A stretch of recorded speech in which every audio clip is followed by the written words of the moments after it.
Kate, how you doing? Hey, I'm good, thank you. How are you? Good, yes. Fellow Brit, I I believe, which is know. always It's so nice. nice to hear a British accent. Literally in the press room, it is just me with a British accent. So, it's Yeah. all good. Congrats on the show. I've seen the first two, knocked it out of the park already. I am so excited to see the rest. Tell me what your reaction was when you hear the idea that maybe you might be going to make a Loki show. Because I think I read that you kind of were pitching and pitching for them to even meet you, let alone give you the job. Yeah, because basically I love Loki and I found out they're making a show about him. And I just said to my agents, just keep calling them. They'll cave in eventually. And they did. And then I just went for it.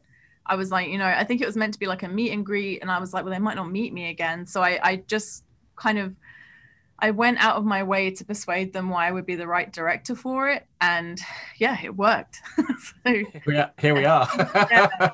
I mean, it's strange seeing a Loki show in some respects. I said this to Tom earlier that he's kind of had his journey, but there's so much more to this character, and there's so much love for this character that even though sometimes you think, oh, we've had enough of him, he's the one that always sticks around because of the love. Did you feel any pressure with that, given the amount of affection the fans have for Loki?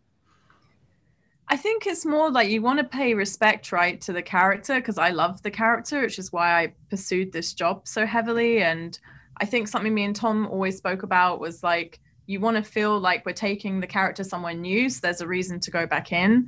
But at the same time, I think he's had one of the best arcs across the last 10 years of Marvel. So it's, I think paying homage to that, but yeah, making sure there's a good reason to go back in.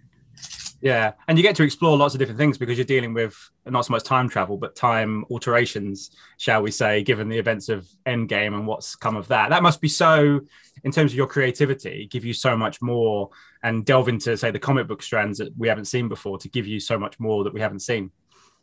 Yeah, I mean, it was really exciting, I think, just getting to work out, for example, like in the first episode, we see moments from Loki's life, and some of those are like new moments, and some of them are, things that we've seen before. And I think for me, the most exciting thing was taking a Loki that hasn't had that character growth, across those 10 years. And he's in a very different emotional space, and putting him, god of mischief in like this bureaucratic organization, just how is he going to cope with that, especially when it's Avengers Loki? So I think for me it was such a unique storytelling opportunity.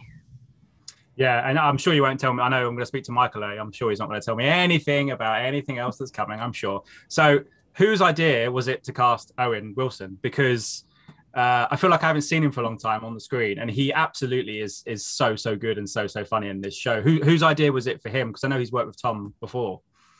So it was actually, our casting director Sarah Finn, like she'd mentioned him to us, and I'm like, I mean, I'm a massive like Owen Wilson fan. Like I love his work, and I love his work as a writer.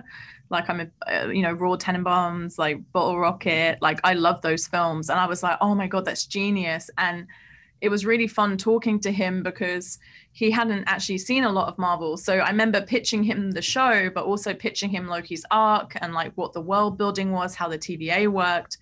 But then also beyond that, I think the funnest thing for me was that he was like, look, I really want to do something outside of myself and something that people have never seen before. I mean, you can see in the show, he looks so different. Like for me, it's so strange now not seeing him in his like silver hair and like, yeah, but I just think what he's done is so special. And again, like I think he completely accomplished his plan of something that, outside of what people would expect from him. So yeah, I was very excited about that. Exactly. Yeah, absolutely. I look forward to the last 4 episodes. Thank you so much for your time, and hope it goes well. Yeah. Thanks so much. Thank you. Ladies and gentlemen, you're watching Hey You Guys. Hey You Guys, huh? Hey, you guys. Is that from the Goonies? It is indeed, yeah. Nice. Hey!